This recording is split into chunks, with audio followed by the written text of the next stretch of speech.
মাল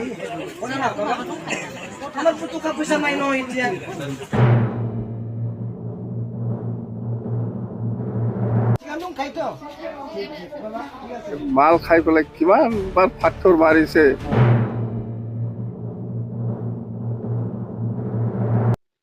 खुलुमबाय रायजोफोर आरोबाव बिथांखि ब्लग इउट्यूब चेनेलाव रायजो राजा बयखौबो बरायनानै लाग्रोनाय जाबाय। आसा खालामदों भिडिअखौ जोबजासे नायलांगोन होननानै।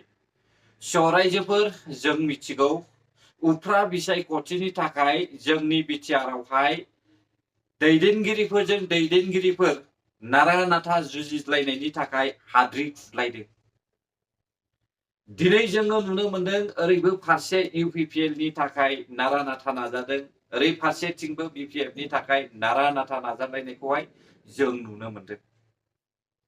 बिनिनो माखासे भिडिअखौ लानानै आङो दिनैहाय नोंथांमोननि सिगाङावहाय आंनि गोसोनि मोनदांथिफोरखौ जे आं सानदों बेखौहाय शेयार खालामनानै होनो थाखाय भिडिअखौ लानानै फैनाय जादों। रायजोफोर गिबियावनो जोङो सासे लाइमोन सिख्लानि माखासे बुंनाय रावखौहाय जोङो खोनासंनानै लादोनि बे लाइमोन सिख्लाया सोर। जों बायदि लाइमोन लेखा गोरोंफोरा हाबदोंमोन जेनेबा बिपिएफ पार्टीखौ मोजां मोननानैहाय दासिमावबो जोंजों लोगोसे नै ओरै कन्टेक्ट खालाम जोंजों दासिमबो फैगासिनो आरो बिपिएफ बायदि मोनसे दलखौनो जेनेबा मोजां मोननानै जेनेबा जोंजों मावनो ओंखारबोगासिनो दं।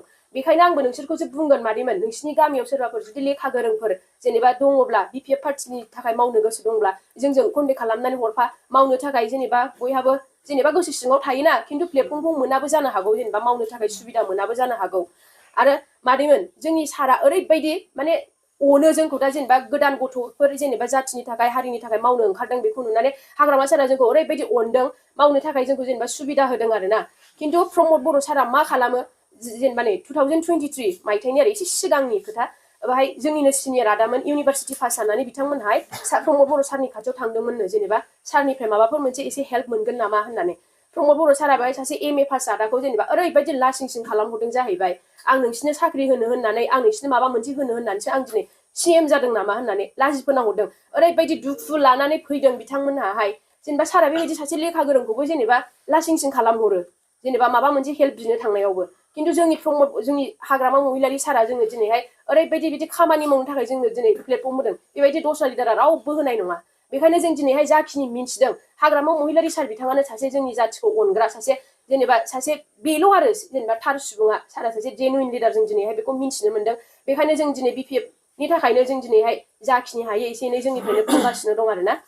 आरो आं बेखौबो बुंगोन बेहाय बे एरियाफोरावबो थानो हागौमोन जेनेबा इनडिप बे आदामोननि खोथा एसे बेखौबो बुंगोन आं।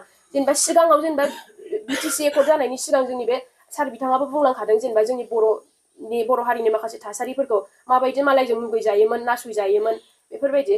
होमबा बै समावहाय जेनेबा बे हाग्रामा महिलारिनि सार दैदेननाय बे बिपिएफ पार्टीया जेनेबा जोङो बे बिटिसिखौ जेनेबा एकर्ड खालामनानै जोंनो मोनसे मोजां थासारि होफैदोंमोन नङा होनबा। दा जोङो बिटिआर सरकार फैनाय लोगो लोगो जोंनि बर'नि पावारानो जेनेबा गैला, दुरबल जालांफिनजोब्बाय। जेनेबा जोंनो बै मोनसे जोंनि बै सिगांनि जेनेबा जों ओरैबायदि गोख्रों मोनसे जानानै जोंहा जोंनि रायजोखौ जेनेबा जों खुंदोंमोन, बेबायदिनो खुंफिननांगौ होननानै जोङो सानदों। आरो बे इनडिप बे आदामोनहा जेसेबां सिगांनि समावहाय गावसिनि जिउखौ जेनेबा दान होनानैब्लाबो जाथिनि थाखाय नांबोबाय थादोंमोन नङा होनब्ला। बे हिसाबैनो जेनेबा जोंबो सानदों सिगांनि समाव जोंनि गिदिरसिन मानसिफ्रा इसिबां जाथिनि थाखाय जेनेबा गावसिनि जिउखौनो बावसोमनो हादोंब्ला जोंबो दिनै जाखांफुनाय लाइमोन सेंग्रा सिख्लाफ्रा मानो थाखाय जाथिनि थाखाय फंसे खोथा बुंनो हाया, बेखौ जों साननानै दिनैहाय जों सिरि थायाखै। जोंबो दिनै जाथिनि खाथियाव जों फंसेबाबो बुंहैगोन। जाय पार्टीया जोंखौहाय दिनै मोनसे जेनेबा जोंनि खामानि मावनो थाखाय आरो जाय पार्टीया जोंनि इयुननि जेनेबा जाथिनि थाखाय सानगोन, बेबायदि पार्टीखौसो जों दिनै सायख'नानै मोननानै जेनेबा बिपिएफ पार्टीयाल' एकमात्र जाथिनि थाखाय सानग्रा होननानै जों बेखौ मोननानै जों दिनैहाय बिपिएफ पार्टीयावनो थानानै खामानि मावगासिनो दं। आरो जेसेबांखिनि दा जाखांफुनाय लाइमोनफोर जायफोरा जाथिनि थाखाय मावनो गोसो, जायफोरा जाथिनि थाखाय जेनेबा एसेबाबो बुंनो गोसो, जों बेबायदि मानसिफोरखौ जों दिनैहाय रायलाय जोङो एसेबाबो लाफानानैहाय जों दिनैहाय ज' खामानि मावगासिनो दं। बेनिखायनो नोंसिनि गामियावबो सोरबाफोर बेबायदि गोसो जानाय सुबुंफोर दङब्ला जोंनो एसे खोन्थानानै होनानै उनावहाय जोंजों ज' मावफानो थाखाय बेखौ बुंनानै होबानो जाबाय आरो। दा बेनिखायनो आं बाराबो बुंनो थांला आरो पलिटिक्सनि जेबो जोंहा रोंखायाबो, जों बुंनोबो थाङा। जों जाखिनि जोंनि नुनाय जों बेखौल' बुंगासिनो दं आरोना। बेखायनो दा बे 13 थारिख नभेम्बर खालि जा बे उफ्रा बिसायख'थि जानो थांगासिनो दं, बेवहायल' सुद्ध कुमार बसुमतारी सारखौहाय देरहा होनानै नोंसोरो जेनेबा माबानो जाबाय आरो हेफाजाब होबानो जाबाय। बेखिनिखौ बुंनानै आं जिरायबाय गोजोन्थों।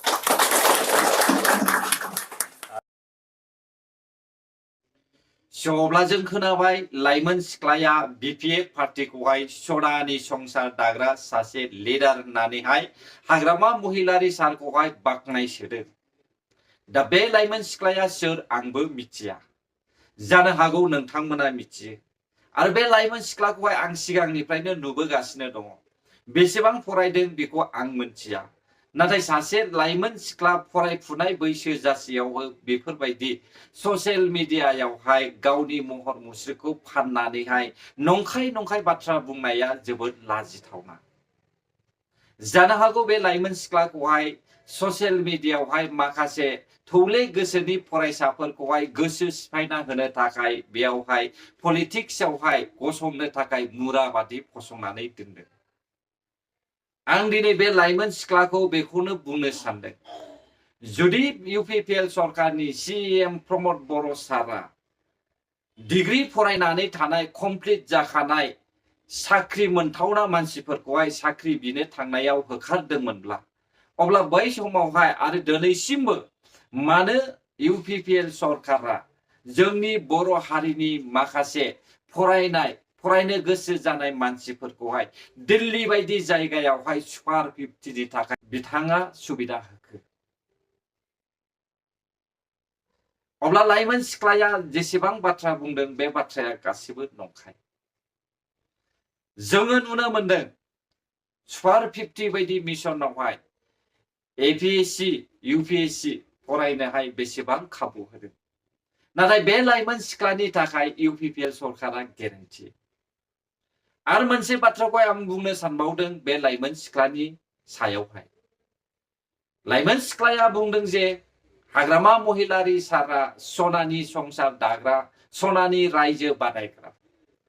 जुदि सनानि रायजो बानायग्राब्ला 2008 मायथाइयाव, 2012 मायथाइयाव, 2014 मायथाइयाव बै समावहाय बर'जों हारसाजों ब्लाडसेट मानो जायामोन?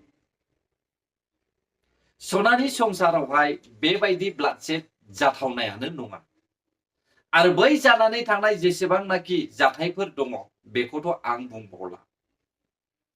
आंबो मिथिगौ माखासे घटनाफोरखौ, नाथाय आं माखासेखौहाय बुंलिया। दानिया फैदो लोगोफोर, गिबियाव जोङो हाग्रामा महिलारिनि आरोबाव फंनैसो रावखौहाय खोनासंनानै लाबावदिनि मिनिथाव बाथ्रा।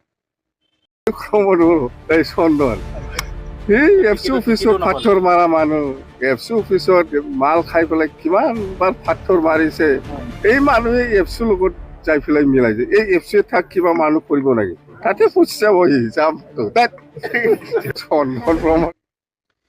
अब्ला जों खोनाबाय हाग्रामा महिलारि सारा चन्दन ब्रह्म सारखौ लानानै जोबोद मिनिथावना बाथ्रा बुंदों। जानो हागौ बिथाङा चन्दन ब्रह्मखौहाय लाजि फोनांनो थाखाय सुरु खालामजेनबाय। जाहोना जाहैबाय बिपिएफ पार्टीया चन्दन ब्रह्म सारखौहाय फैफिननो थाखाय खुद्रिदोंमोन, खावलायदोंमोन, लेंहरदोंमोन, नाथाय चन्दन ब्रह्म सारा फैयाखै। बे खारनावनो हाग्रामा महिलारि सारा जेब्लानाखि सिगांनि समावहाय चन्दन ब्रह्मजोंहाय जे मावफानाय समावहाय बै समाव माखासे थाखुमानानै थानाय बाथ्राफोरखौबो रायजोनि सिगाङावहाय बेखेवनानै होनो थाखाय सुरु खालामजेननायखौ जोङो नुबाय। आरोबाव पलिटिक्स जे फैबाय थानाय उफ्रा बिसायख'थि बिसिमहालागै मा बुंबावगोन बेनि जेबो सिमा गैया। दानिया फैदो चिरां जिल्लानि सिङाव थानाय सिडली बियाबनि ओनसोलनि सिङाव थानाय बामोनगाव गामियाव जे मेल मिटिं जादोंमोन बिपिएफ पार्टीनि, बेयावहाय जेसया सुमफ्रामारिया मा बाथ्रा बुंदों बेखौबो जों एसे खोनासंनानै लानि फै। गिबियावनो बे चेनेलखौ नायगिरि रायजो राजा गासैखौबो आं हामबाय होनग्रोयो। नंगौ, दिनै जोंना नभेम्बरनि 13 थारिखआव उफ्रा बिसायख'थि दं। बे बिसायख'थियाव जोंहा केन्डिडेटआनो जाबाय सुद्द बसुमतारी सार। दिनै गोबां रायजो राजाफ्रा गोबां हेफाजाब आरो मदद होनायखौ जों नुदों। आरो जाय बिथांमोना माखासे दलाव थानायमोन बा जोंनि BPF दलनि बिरोधि दलाव थानायमोन बे बिथांमोना दिनै जयनिं जागासिनो दं आरो जाय बिथांमोना सोरबा सोरबा बिदिनो साब्रै साबा 10 जन 12 जन बेफोरबायदि जयनिंखौ जोङो सोदों आरो न'आव फैदों जों बिदि खामानि मावदों।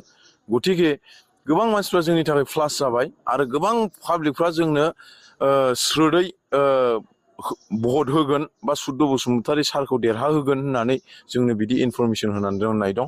दा गतिके जोङो बेखौनो रंजानाय मोनदों जोंनि सायाव जोंनि हाग्रामा सार दैदेननाय BPF दोलोनि सुद्द बसुमतारी सारा देरहानाया खाथां आरो जोङो बेखौनो बुंनो सानो जे रायजो राजाफ्रा जोंखौ गोबां हेफाजाब होदों आरो चन्दन ब्रह्म बिथाङा 35,000 सामथिं भटआव जेनदोंमोन नाथाय दाख्लैनि जेब्लानाखि MP इलेक्सनाव जोङो हिसाब मोननो हाबाय जोङो 7,529टा भटआवल' जों जेननानै दंमोन। नाथाय दिनै रायजो राजाफ्रा जोंनि सासे फ्रेश केन्डिडेट बा बयजोंबो सनमान होजानाय बयजोंबो अनसायजानाय आरो ससियेल वार्कार मावखानाय गोबाव समाव माने रायजो राजानि मावबोखानाय बे केन्डिडेट सुद्द बसुमतारी सारखौ देरहाहोनो थाखाय जोंनि बे बामोनगाव ओनसोलाव आरो जोंनि बे बामोनगाव ओनसोलल' नङा जोंनि 31 नं सिडली समस्तियाव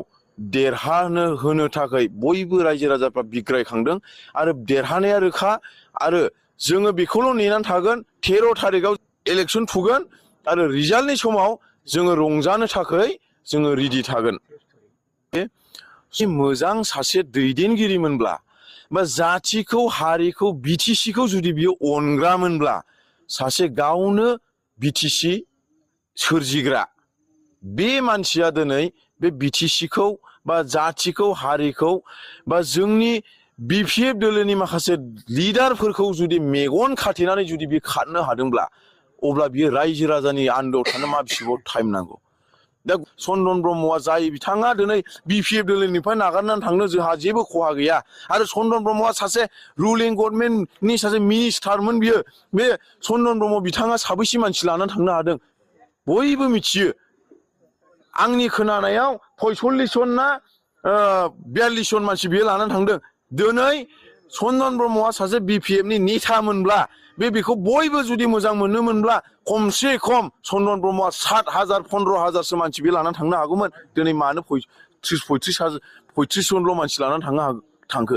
गाबोननि गेजेराव जिसुया सुमफ्रामारिया जुदि माबा मोनसे जानानै जुदि माबा मोनसे सानबाय जेनेबा खोथा होनबाय आङो जुदि आङो आंबो थालेले आं न'आव जिरायनानै थानायसै होननानै जुदि बुङोब्ला गाबोननि गेजेराव जिसुया सुमफ्रामारिजों 15,000 10,000 मानसियाखौ आङो दलद दोनथ'नो हायो। दिनै जिसुया सुमफ्रामारिया गोबां बाथ्रा बुंदोंमोन आं गासैखौबो खोनासंजोबदों नाथाय आं बेयावहाय नोंथांमोननो बुजिनो थाखाय मोननैसो बाथ्राखौल' बिथांनि भिडिअखौ हगारनानै होनाय जाबाय। जोङो मिथिगौ जिसुया सुमफ्रामारिया सासे अनसुला मानसि गोरिबखौ अनग्रा अनसुंथाइ होग्रा बयखौबो नायग्रा नाथाय जों दिनै नुनो मोनबाय जिसुया सुमफ्रामारिया पलिटिक्सजों लोगो लानानैहाय मानसि सायख'ग्रा जानानै फैबाय आरो बेयाव जिसुया सुमफ्रामारिया बुंदों दे चन्दन ब्रह्मखौहाय मानसि लाबोनो हायाखै। ओरै फारसेथिं गावगा बुंदों जे जुदि जिसुया सुमफ्रामारिया गोसो जायोब्ला गाबोननि समावनो 15,000 16,000 मानसिखौहाय लानानै फैनो हायो होननानै बुंदों। नाथाय आं नुनो मोनदों दे बे मिटिंआवहाय बिथाङा 2,000बो मानसि गैया। जुदि बिथाङा 14,000 15,000 मानसि लानानै फैनो हायो अब्ला बेयावहाय खमैब्लाबो 20,000निबो बारा मानसि जानांगौमोन। आं सानो जेसेबांनाखि बेयावहाय मिटिंआवहाय नुजाफैदों गासैबो जिसुया सुमफ्रामारिया अनसुंथाइ होनायनि थाखायनो बेयावहाय नुजाफैदों। नाथाय बाखि माखासेफ्रा जानो हागौ बेयावहाय सफैनो हायाखै। बै समावहाय आं खोनाखादोंमोन जिसुया सुमफ्रामारिया 2 नाम्बारि आरो मानसि सायख'सो अनसुंथाइ होयो। जेब्लानाखि आं न'आव थांदों बे समावनो आं खोनाखादों जिसुया सुमफ्रामारिनि जि मावनाय हाबाफारि बेयो 2 नाम्बारि। बै समावहाय हाग्रामा महिलारि सारा बिनो हाजारसे रांनि थफ्लाखौहाय जुनानै होबाय आरो लोगोसे जों मिथिदों माखासे गभर्नमेन्टनिफ्रायबो इउपिपिएल पार्टिनिफ्रायबो जोङो बै समावहाय रांनि थफ्ला जुनानै होजादों होननानैहाय जोङो खोनानो मोनदों। बे समावनो बिथाङा पाब्लिकनोहाय अनसुंथाइ होदोंमोन। जेब्लानाखि बेंटलावहाय मोनसे दालां बायदोंमोन बे समावहाय जेसुया समफ्रामारिया बुंदोंमोन जे आङो पलिटिकेल पार्टिजों सोमोन्दो गैया आरो पलिटिकेल पार्टियावहाय आं माब्लाबाबो हाबा होननानैबो बिथाङा बुंदोंमोन। नाथाय आं सानखादोंमोन बिथाङा ओरैनोसो बुंदों। बिथाङा पाब्लिकखौ मानो फुस्लायदों होननानै बुङोब्ला सानसे बिथाङा बिपिएफ पार्टियाव हाबनानैहाय बैसोरखौ लाबोनो हानाय बायदि सुबिदा लानानैसो पाब्लिकनोहाय अनसुंथाइ होदों। दानिया फैदो रायजोफोर आरोबाव गुबुन मोनसे भिडिअखौ लानानै जोङो सावरायबावदों। नोंथांमोना नुगासिनो दङ ओरैहाय कास्टम बसुमतारी, बिक्रम दैमारी आरो प्रहलाद ब्रह्म। बिथांमोना पलिटिकेलनि बेलायावहाय भिखारि जानानै दङ। लाजिया फांजिया हाथाय बाजार लामा सामा न' हाबा बायनानैहाय भिखारि भिख मांगिबायनायखौहाय जोङो नुनो मोनदों।